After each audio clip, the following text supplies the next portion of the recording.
37. Oh, glória a Deus. Aleluia. Ezequiel capítulo 37 é um texto muito conhecido. Aleluia. Aleluia, Jesus amado. Não estava na agenda pregá-lo hoje. Tinha outro texto em mente. A nossa vontade não é a vontade de Deus, né, irmãos? Louvado seja Deus. Ezequiel 37. Vamos estar lendo do versículo 1 até o versículo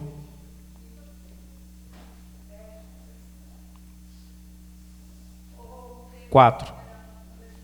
Os irmãos encontraram, amém?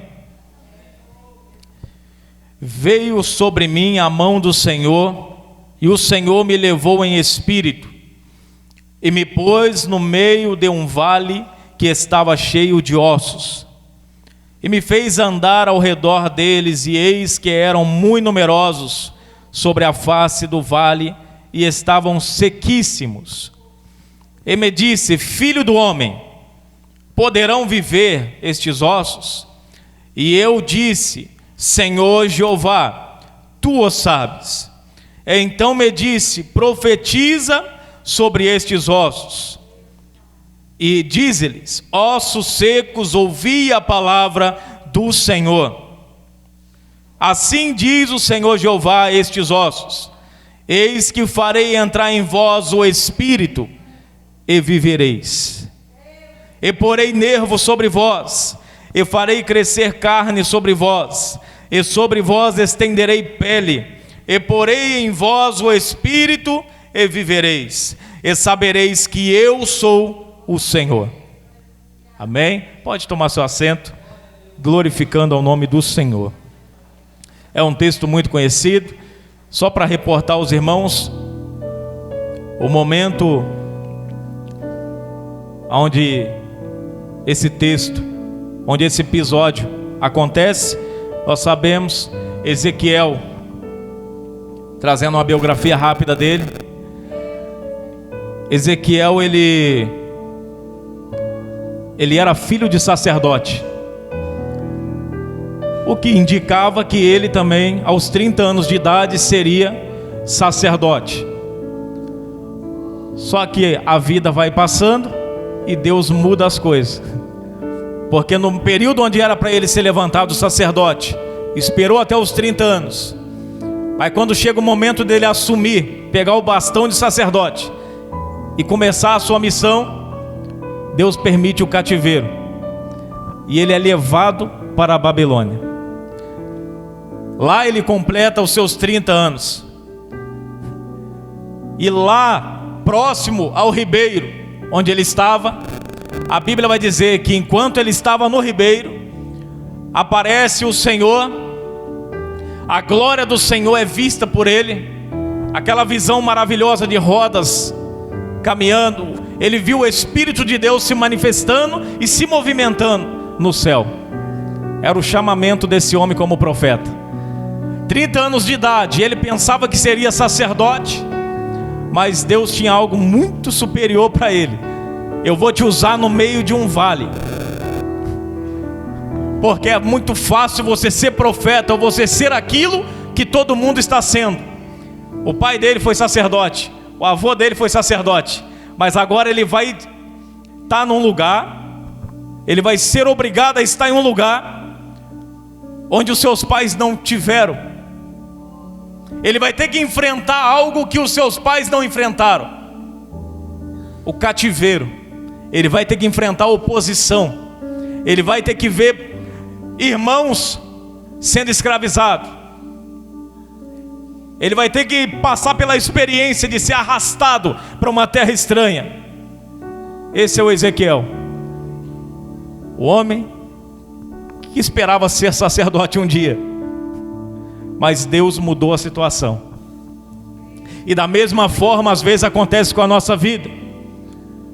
Todas as vezes que Deus muda a situação, porque nós esperamos que ela vai acontecer segundo uma configuração, mas Deus vai lá e faz algo diferente. E a gente pensa: não é possível que Deus vai usar essa via. Eu vi meu pai ir por essa via, eu vi meu avô ir por essa via, e chega na minha vez, Deus me coloca num lugar totalmente diferente e oposto. Não tem jeito de dar certo, mas Deus faz as coisas dar certo, irmãos.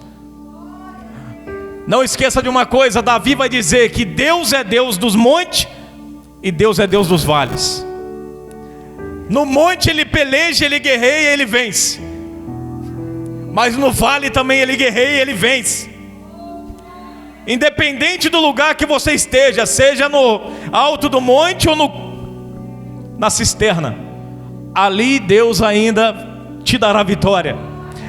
Se Ele estiver com você, Ele te dará vitória. Lembre-se, Jeremias estava preso, enquanto o sacerdote Pazur o espanca e o prende pela profecia. E agora o sacerdote está livre e solto, o sacerdote Pazur. Só que aconteceu o seguinte: ele estava preso, mas ele estava com Deus na prisão. E o sacerdote sai, mas ele não volta, porque ele prendeu, não ouviu a palavra do homem de Deus, o prendeu, o maltratou, foi sem a presença de Deus e morreu. Não voltou mais para casa. Só voltaram para dar o aviso: Jeremias, você está sendo liberto agora, porque o sacerdote Pazur não volta mais. Porque ai daquele que se levanta contra aquele que tem um coração sincero diante de Deus. Louvado seja Deus. O interessante desse texto, agora para nós irmos para o texto, é que a palavra vai dizer que veio a mim a palavra do Senhor. E eu não posso deixar de aplicar isso, porque a palavra do Senhor, ela continua vindo. E nessa noite ela está vindo para algumas pessoas de uma forma, para outras de outra. Mas a palavra está indo a você. E é o Espírito Santo que faz o filtro. É o Espírito Santo que vai ir levando e fazendo a mensagem convergir na sua mente da maneira que você precisa entendê-la. Porque Ele fala conosco mesmo em meio à multidão. Ele fala em particular. Ninguém sabe, mas Ele está tratando com você. Louvado seja Deus. E veio a palavra do Senhor, a mão do Senhor, e o Senhor me levou em espírito. E eu gosto da expressão me levou, porque é igual José. José não foi arrastado, ele foi levado pelo Senhor. O Senhor foi com ele, tanto que a Bíblia vai dizer: e lá na prisão Deus era com José. E lá na casa de Potifar Deus era com José, de sorte que tudo aquilo que ele tocava prosperava, porque Deus era com ele. Deus levou ele. E se leva, quem leva vai junto. Quem leva vai junto, não manda você ir na frente e fica para trás, ele vai junto. Na desobediência você vai sozinho, mas quando é Deus que leva, pode ficar despreocupado, irmãos. Na desobediência nada dá certo. Louvado seja o nome do Senhor. Mas quando é Deus que está no negócio, até aquilo que era para dar errado dá certo, porque Deus, Ele torna a maldição em bênção. E Ele vai em um meio de um lugar, de um vale que estava cheio de ossos, porque vale é isso, vale é um lugar cheio de ossos. E todos nós já passamos pela experiência de evidenciar dentro da nossa casa, dentro de alguns ambientes. Todos nós já vivenciamos tempos de osso seco. Todos nós, irmãos. É aquele momento que o negócio está fechado e não tem nada que faça abrir. É aquele momento que a porta fecha e você pode socar ela que ela não abre. É aquele momento que o céu está cerrado de bronze e você está clamando: Senhor, eu estou precisando. O Senhor está vendo minha situação. Senhor, não tampa os olhos para mim. O Senhor está vendo o sofrimento do meu filho, da minha filha. Senhor, abre a porta para mim. Quem nunca passou por isso, irmãos? É o momento do vale. É o momento do vale dos ossos secos. Mas eu tenho que dizer para você que essa visão, ela tem um propósito. Como toda visão, ela tem um propósito. Essa visão vem esclarecer ao profeta Ezequiel o sentimento do povo que foi levado em cativeiro. Aquele povo era de Deus, mas agora estava em um ambiente diferente. Eles foram tirados da sua cidade, do seu país, e foram levados para um país estranho. Eles foram tirados de próximo do templo para um lugar onde se adoravam outros deuses e até animais. Eles foram tirados da presença do Senhor. Eles foram tirados, mas não foi porque Deus é ruim, foi porque não obedeceram a palavra do Senhor. A Bíblia vai dizer, Deus foi, irmãos, Ezequiel viu o Senhor saindo do templo, e ele foi saindo aos poucos. Daqui a pouco ele estava lá no monte, e daqui a pouco ele desapareceu. Ele foi saindo, mas dando repreensões. Muda a conduta, conserta, corrige esses pecados. Eu sei, é difícil, mas deixa a sua carne sangrar. Eu sei, vai ser sofrido você deixar de usar agora, mas tem que deixar. Eu sei, vai ser doído você parar de falar isso agora, mas você vai ter que parar. Eu sei, vai ser doído se afastar dessa rodinha de amizade, mas vai ter que se afastar. Vai ser doído, mas Deus sabe. E Deus, irmãos, melhor é a solidão com Deus. Porque, meu irmão, a solidão com Deus é maravilhosa, irmãos. Eu tinha muitos amigos, entre aspas, quando não tinha firmeza na presença de Deus. Tinha muitos, quando eu falava a língua deles. Mas o dia que eu mudei o meu linguajar, que eu mudei a minha postura, pastorzinho, começaram, e é o pastor, até hoje, não muda, irmãos, tem coisas que não muda. No trabalho, o pastor, ninguém me chama pelo meu nome, é pastor. Então, irmãos, eu glorifico a Deus, porque é mesmo, então eu glorifico. Mas a questão é, irmãos, louvado seja o nome do Senhor, que isso acontece com todos nós. Todos nós, irmãos, isso vai acontecer uma hora. Mas o importante é saber que quem te levou foi o Senhor. E que para a glória de Deus não ir embora, a presença de Deus não sair da sua vida, você é melhor, é mais viável você abandonar essas amizades que tem te levado para o caminho errado.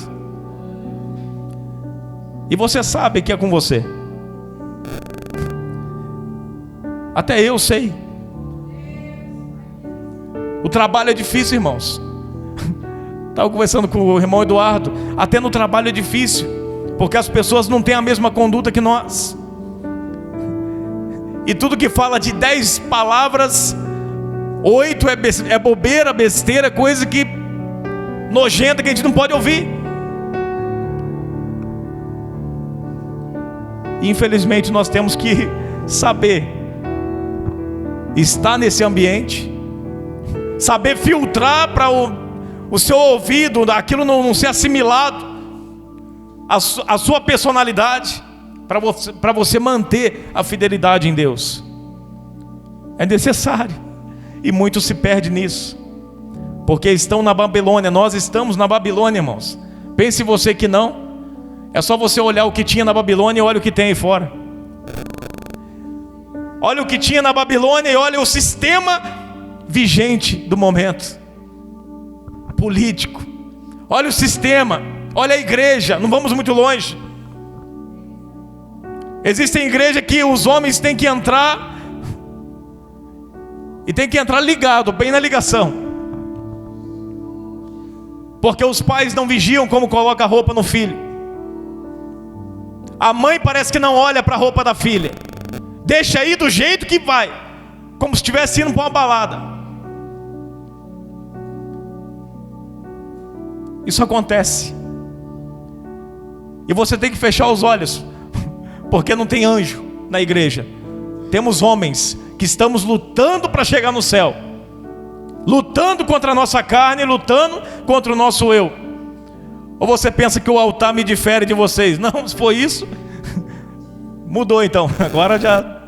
Não, irmão, não é o altar. também somos carne, também sofremos as mesmas aflições. Só que eu digo para os irmãos, o que torna mais difícil é a desobediência da igreja hoje. A igreja tem que aprender, irmãos, que aqui dentro é a casa do Senhor. Quando nós se reunimos aqui, esse aqui se forma, é o corpo de Cristo, irmãos. É o corpo de Cristo. E nós tratamos o corpo de Cristo, a noiva de Cristo, de qualquer maneira, não, irmãos. Ela é sem mancha, ela é lavada, ela é remida, ela é diferente. Se a noiva se apresentar com uma mancha, todo mundo vai falar, isso aí é qualquer uma, menos a noiva. Porque não tem mancha, irmãos, o vestido tem que ser branquinho. Então reveja, irmãos, as suas vidas. Eu revejo a minha vida. Todos nós fazemos uma análise. Façamos uma análise para ver aquilo que, se está bom mesmo, irmão. Será que está? Será que está do jeito que era para estar? Ou precisa ser muito trabalhado ainda? Precisa ser melhorado. E começa a trabalhar, irmão, começa a melhorar. Não é porque nasceu assim, vai morrer assim, não. Tem jeito, tem solução, é só um pouquinho mais de esforço. É só ponderar mais as palavras. É só pensar um pouco mais antes de falar. Aí você fala, mas nossa, se eu não falar eu morro. Que morra então, irmãos. Que morra, mas não fala. Porque melhor do que você morrer por não falar, é você matar alguém por falar. Porque você mata e vai para o inferno ainda. Então melhor é você segurar a bronca. Quer falar para alguém? Vai lá no meio do monte, irmão. Mete a cara na terra, faz um buraco e grita à vontade, irmãos. Fala, Senhor, não estou aguentando. Lamenta, chora. E ali Deus vai te dar o refrigério. Fala para quem tem força para suportar o teu argumento. Eu não sei se você vai aguentar o dele, mas que ele aguenta, ele te ouve. E ele te entende, ele sabe se ele deve te responder. Ele sabe a maneira como te responder. Ele sabe, irmãos. Você lembra de Jacó? Jacó foi um toquinho só na coxa. Porque ele sabe a maneira. Jacó foi um toquinho. Mesmo assim insistiu, né? Agarrou pelo braço, porque viu que perdeu, né? A perna, a estabilidade. Ele agarrou pelo braço. A perseverança desse homem. Então com Jacó é um toquinho, porque se ele bate, ele mata. Então Deus é assim, irmão, um toquinho. Às vezes você está chorando, está falando, Deus me bateu, coitado de você. Se Deus tivesse te batido, você não estava aqui hoje.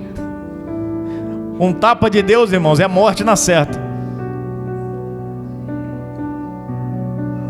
Então, irmãos, Deus sabe como trata com cada um de nós. Qual o propósito da visão? Apresentar a situação que eles se encontravam naquele momento. Eles estavam mortos pela desesperança. É o que o texto vai dizer. Eles deixaram de crer. Eles deixaram de ter a esperança em Deus, porque o cativeiro lhes tirou a esperança. Mas o profeta estava falando, vai reviver. O profeta estava no meio do vale, aonde tinha pessoas ali. Aqueles ossos eram o povo de Israel. E agora eu imagino Ezequiel falando ao povo e lembrando da visão. Porque, irmãos, uma coisa é falar para quem está vivo, para quem está cheio de Deus. Outra coisa bem diferente é falar para aquele que está morto e nem sabe que está. Para quem está morto, você tem que dar uma volta e meia para falar com ele. Para quem está vivo, um pingo é letra, ele já entende.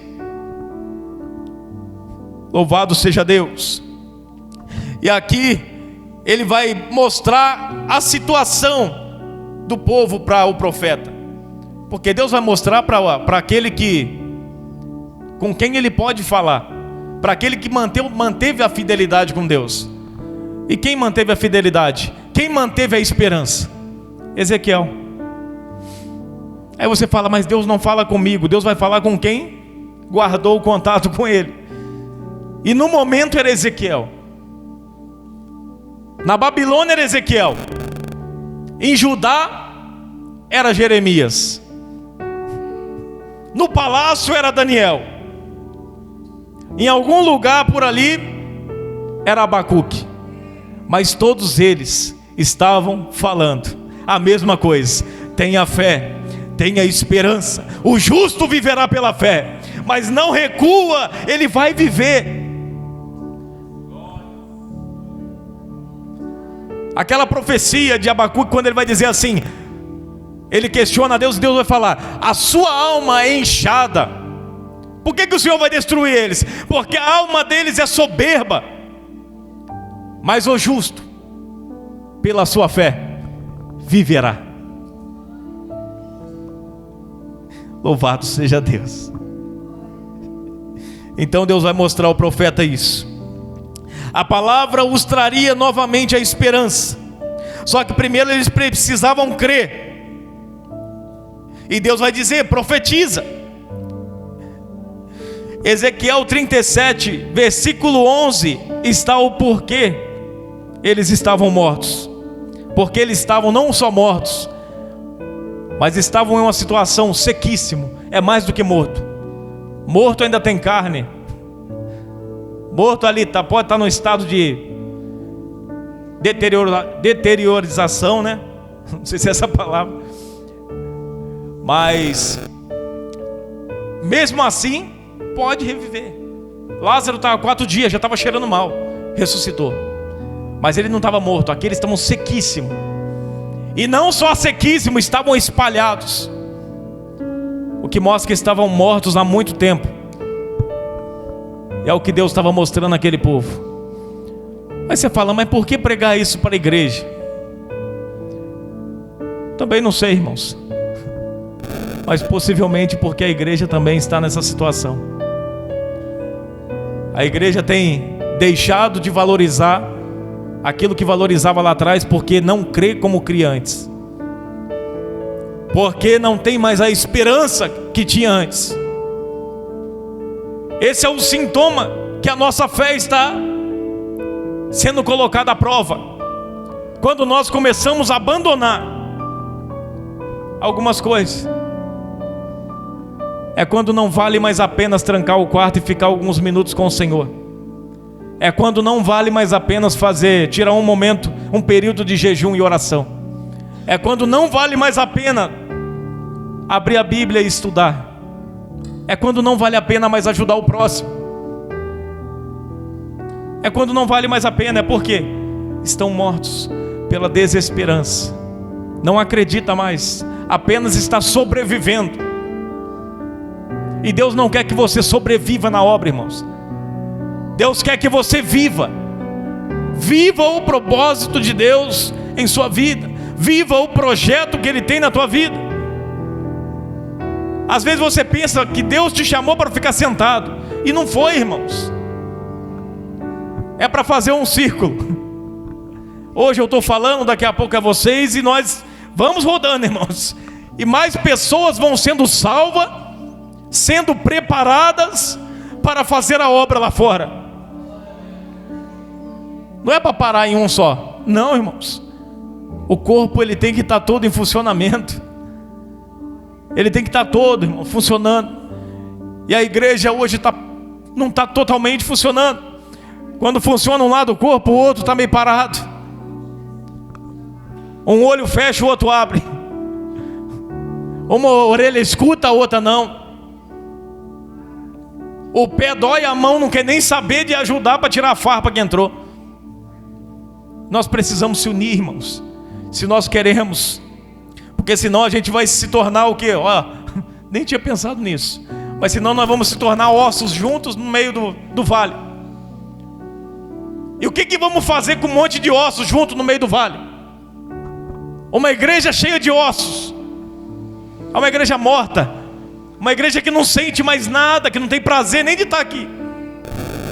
É uma igreja que existe. Porque existir, volto a dizer, é diferente de viver. Quem vive tem prazer e sabe por que está aqui. Mas quem sobrevive não usufrui de mais nada. A vida está passando e ele não está nem aí para nada. Porque ele não tem um propósito nem um alvo. O propósito dele é acordar cedo, é trabalhar, vir para a igreja, voltar para casa, dormir de novo, acordar de novo, e vai repetindo esse ciclo, não muda nada. Mas o propósito daquele que tem alvo, aquele que tem um alvo a ser alcançado, ele vai subindo, irmãos. A cada culto que passa, ele vai subindo, ele vai crescendo, ele vai se tornando mais forte. Você tem que duvidar de si mesmo. Duvide de si mesmo. O dia que você parar para conversar consigo mesmo, não sei se os irmãos têm esse hábito de conversar consigo mesmo, porque isso é bom, tá? Não é coisa de loucura não. Isso é bom. Fechar o quarto e começa a conversar, sabe? A sua mente fala e você responde. Tem hora que você fala, que resposta mais doida, mas o importante é você conversar. E nesse momento você começa a perguntar para você mesmo: o que eu mudei nesse ano? Quando terminar o ano de 2023, chega lá e pergunta: o que eu mudei no ano de 2023? Quais frutos eu produzi? Será que por onde eu passei eu plantei uma boa semente? Será que por onde eu passei eu deixei rastro? Será que por onde eu passei o meu testemunho fez diferença? Faça essa pergunta, irmãos, análise.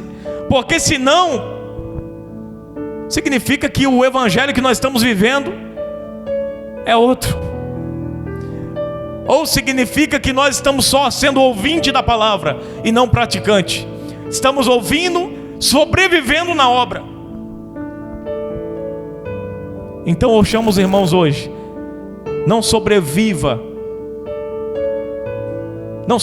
pela obra, mas viva pela obra. Viva pela obra, desfrutando. Vai ajudar? Ajuda com amor. Você vai vir limpar a igreja? Venha cantando alegre, feliz, sabendo que isso vai trazer uma recompensa lá em cima para você. Vai cantar no jovem? Abra essa boca linda que você tem, mas com gosto, com prazer, porque não é para as regentes, é para Deus. Vai tocar, estuda e toca com prazer e com amor, dá o melhor. Você tem que ter essa concepção: eu vou ser o melhor para Deus, não é do que o próximo. Eu vou ser o melhor para Deus. Eu vou pregar melhor para Deus, eu vou ensinar melhor para Deus, eu vou louvar melhor para Deus as crianças, eu vou dançar melhor para Deus, e assim vai, irmãos. Porque senão nós vamos se tornar o quê? Hipócritas, sepulcro caiado. Eu tento ser ponderado, irmão, em algumas palavras, porque eu não quero ser duro com os irmãos, mas é uma realidade. Eu não quero ser hipócrita, irmãos. Eu não quero chegar naquele dia e Deus falar: agora você tira a sua capa, eu chegar lá chorando: ô Senhor, estou tão feliz de estar aqui e de poder trazer o povo, sempre amei pastorear. E Deus olhar para mim e falar: rapaz, tira essa máscara. Tira essa máscara que você vestia todo dia para ir para a igreja, tira. E eu me descobri uma pessoa que eu não tratei, que eu não cuidei. Uma pessoa que fazia tudo pensando em recompensa terrena. Não, irmãos. Então eu tenho que falar para os irmãos: o que você tem que tratar, trate.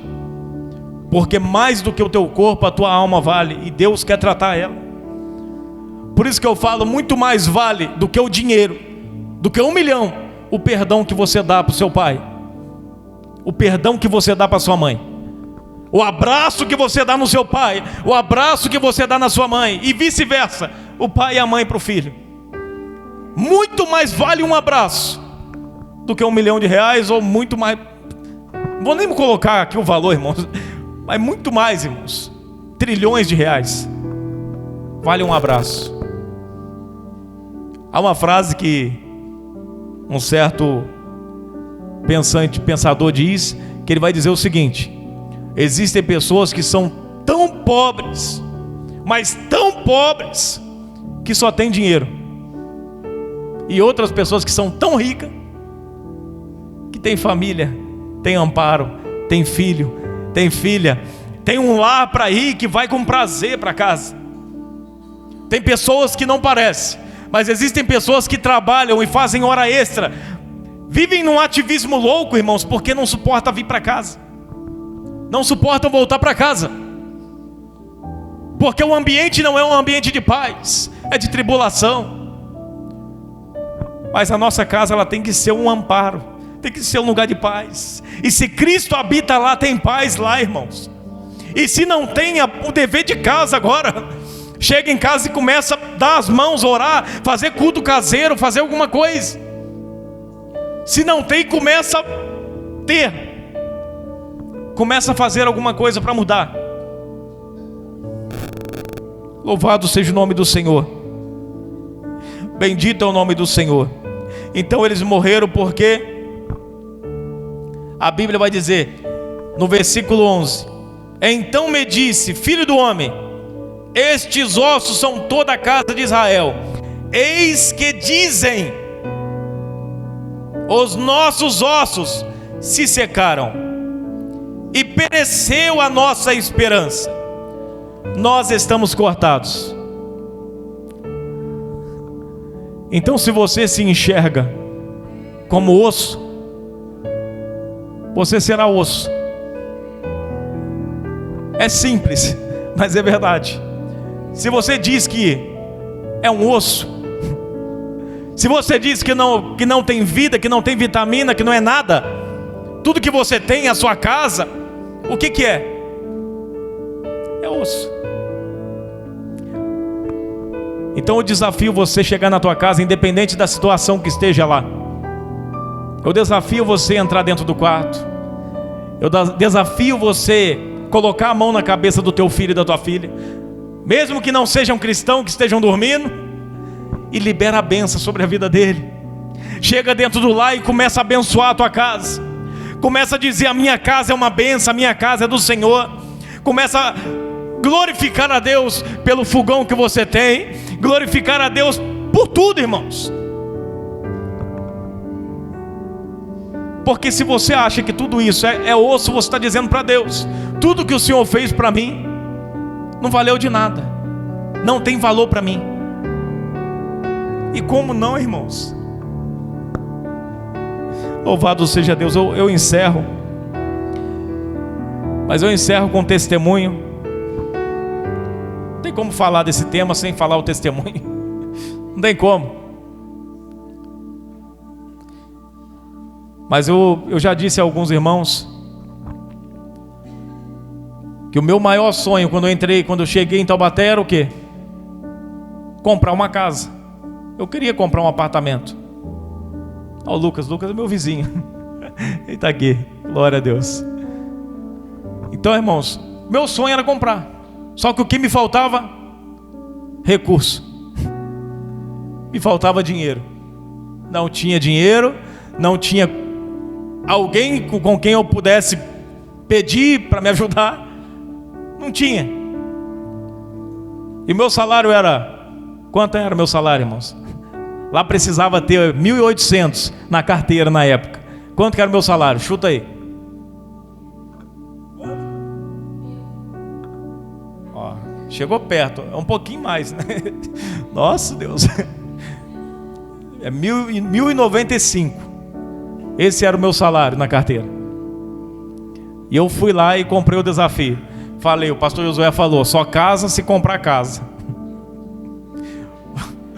Eu falei, então tá bom, então eu compro casa. Então comecei a corrida, né, contra o vento para comprar casa.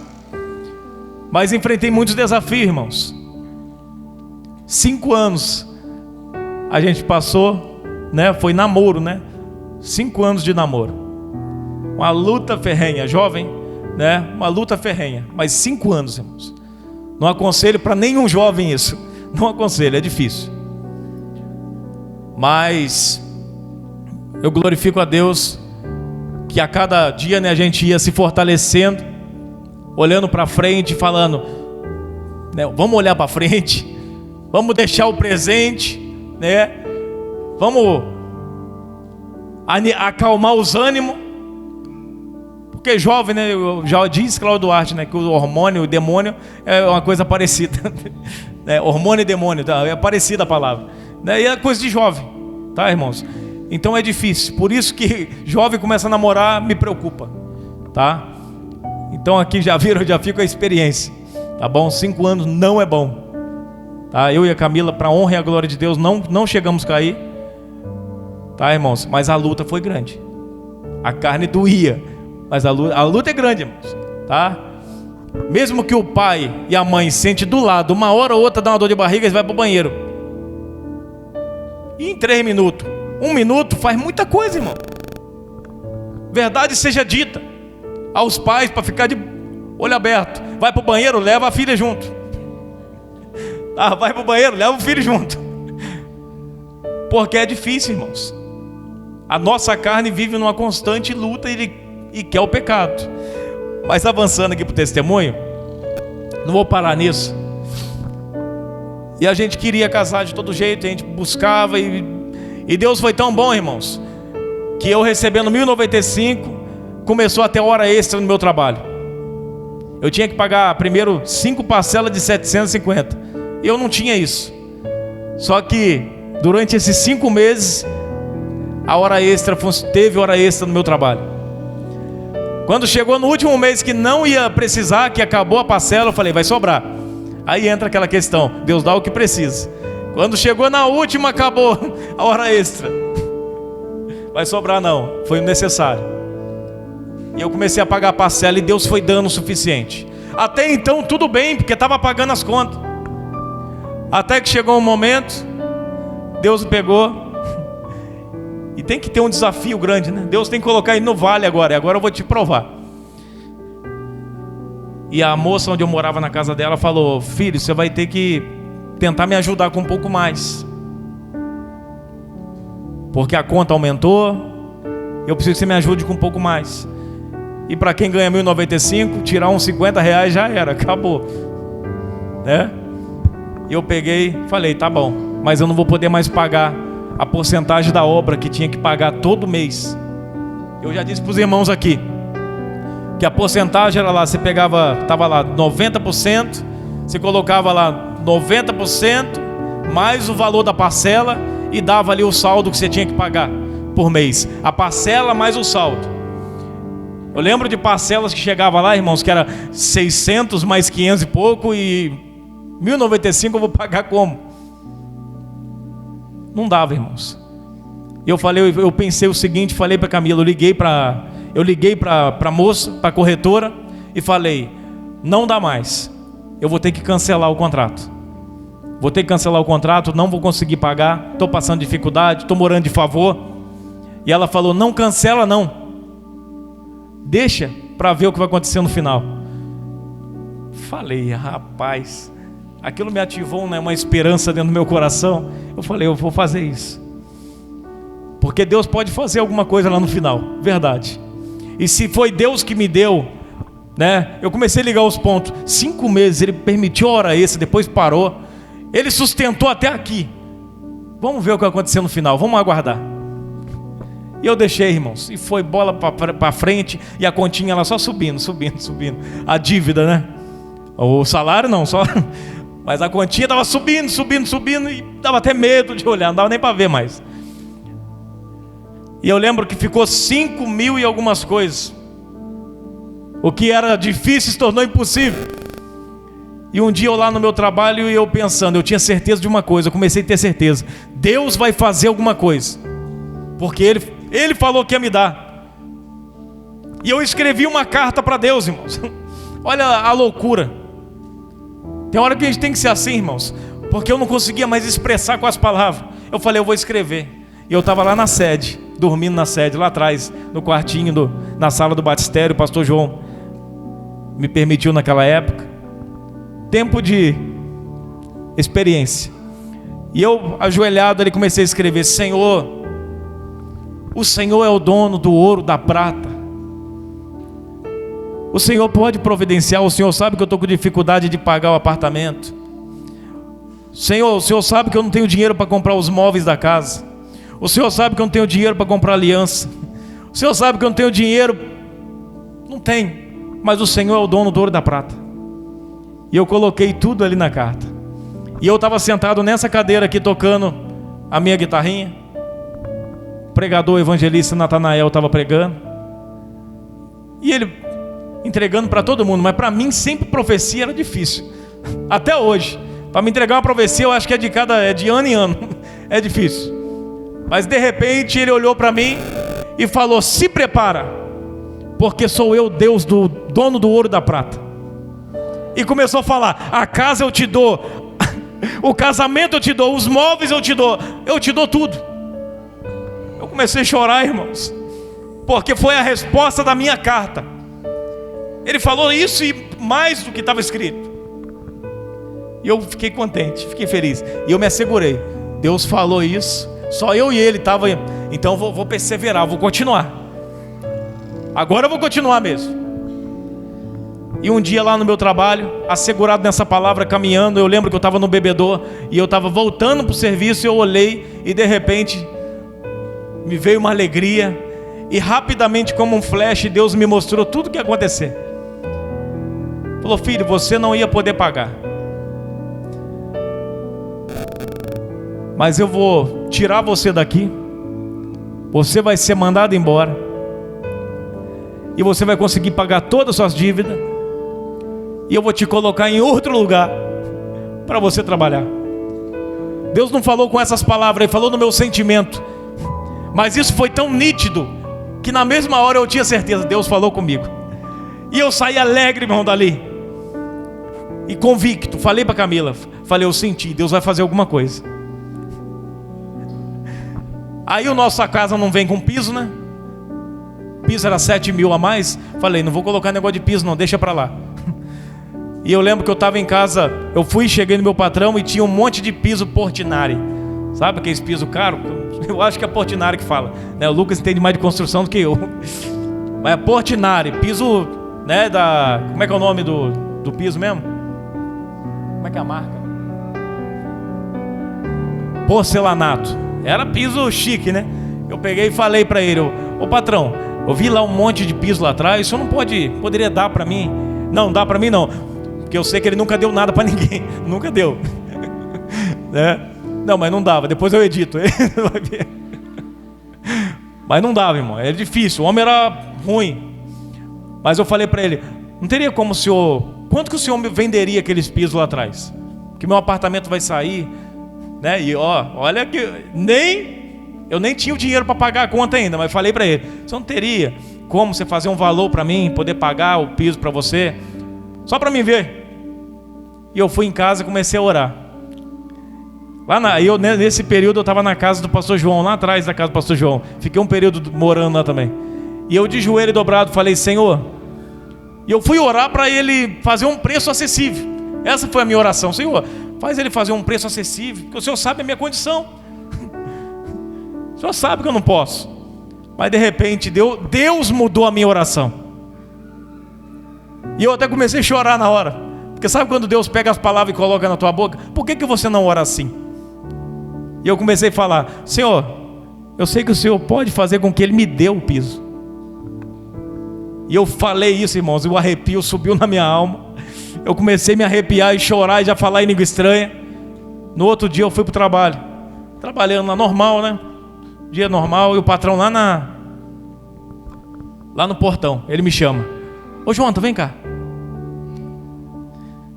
E ele com os olhos cheios de lágrimas, enxugando, conversando com o homem.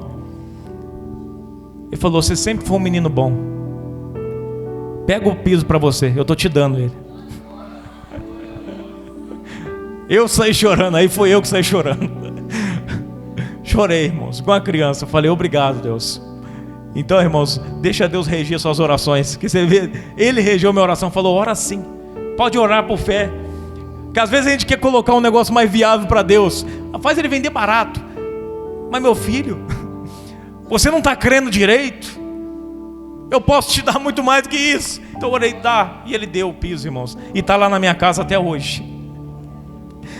E enfim, um certo dia Ele me chama, me manda embora. Mas eu saí pela porta da frente. Eu pedi para ele me mandar embora, mas ele não podia mandar. Ele falou: não vou mandar. Continuei trabalhando certinho. Um dia ele desceu e me mandou embora. O dinheiro do FGTS foi certinho. Paguei o apartamento, os 5 mil que estava devendo. Consegui pagar tudo, irmãos. E todos os móveis que eu queria e que um dia eu profetizei naquela casa: aqui vai ter uma geladeira inox, aqui vai ter um fogão inox. Fazendo propaganda não, tá, irmão? Aqui vai ter um painel, aqui vai ter isso, aquilo. Tudo, irmãos, teve. Sabe a única coisa que eu e minha esposa tivemos que comprar? A cama, que o valor também foi abençoado. Cama box. A televisão. E compramos o sofá. Única coisa. O resto nós ganhamos, porque Deus é fiel. E Ele falou: eu dou a casa, eu dou os móveis. E Ele deu tudo, irmãos. Então, irmãos, mas isso aconteceu por quê? Porque no meio, aquele foi o meu vale de osso seco. Um dia na minha casa, eu falo isso e concluo. Um dia no apartamento, quando eu entrei para o apartamento, não tinha os móveis ainda. Eu entrei e eu falei: eu vou colocar o box, que é o que eu posso pagar, R$200. Vou colocar o box, a primeira coisa. E o homem estava lá instalando e eu andando pela casa vazia, sem nada. E quando o homem saiu da casa, meu corpo começou a se arrepiar. Eu senti um negócio dentro de mim. Eu olhando para aquela casa vazia, eu falei: rapaz, parece que um leão queria rugir. E eu estava tranquilo até então. E de repente uma autoridade me tomou conta de mim. E eu comecei a olhar para os lugares e é como se eu já visse ali. Falei: aqui vai ter um gabinete tal, aqui em cima vai ter um... E eu comecei a narrar o que ia ter na casa. E do jeito que eu narrei, tá lá. Do jeito que eu narrei. E para entrar para dentro do apartamento, como que foi? Porque para pegar a chave tinha que pagar. Antes de acontecer tudo isso, eu fui lá no portão do condomínio com a moto. Coloquei o capacete também, que eu não sou doido, né, irmão? Não é tão doido, né? Eu levantei a mão e comecei a profetizar. No dia 10 de julho, eu vou estar aí. Dia 10 de junho, em nome de Jesus, eu vou entrar por essas portas. E eu profetizava na frente do portão do condomínio. E o resultado, irmãos? Dia 10 de junho, entrei, peguei a chave e entrei no nosso apartamento. Então, moral da história, irmãos: confie nas promessas que Deus te fez, nos sonhos que você tem. Se você tem sonho, isso, irmão, sonho de casa é uma necessidade, tá? É uma necessidade. Então você pode orar, sabe? Pai, me dê uma casa, me ajuda, Pai, me ajuda. Eu quero deixar alguma coisa para os meus filhos também. Vai orando, irmão, vai pedindo e vai investindo, crendo que Deus vai te ajudar, que Ele vai te ajudar. Amém? Porque a Bíblia vai dizer que nunca vi um justo mendigar o pão. Nunca vi. É o que o salmista Davi vai dizer. E nós também não vamos ver. Amém, irmãos? Essa foi a palavra. Não concluí a palavra, mas eu creio que aquilo que Deus queria falar conosco nessa noite, Ele falou. Então leva a tua vitória para casa. Amém? Chega na tua casa profetizando, para que haja vida naquele lugar, para que a desesperança vá embora, para que a alegria e a salvação venha reinar lá. Amém? Vamos estar orando, irmãos, para finalizar. Louvado seja Deus. Eu gostaria de perguntar nessa noite, se alguém que está afastado dos caminhos do Senhor, que deseja reconciliar nessa noite, se alguém, levanta as mãos e nós vamos estar orando pela tua vida. Amém? Se tiver alguém, levanta suas mãos, que nós vamos estar orando pela sua vida. Alguém que deseja aceitar ao Senhor Jesus como Salvador, como único e suficiente Salvador da sua vida, levanta sua mão que nós vamos estar orando por você. Não há ninguém? Então que Deus lhes conceda outra oportunidade. Louvado seja Deus. Vamos estar orando, irmãos. Eu vou estar dando os anúncios rapidamente, mas põe a mão na sua cabeça, põe a mão no seu coração.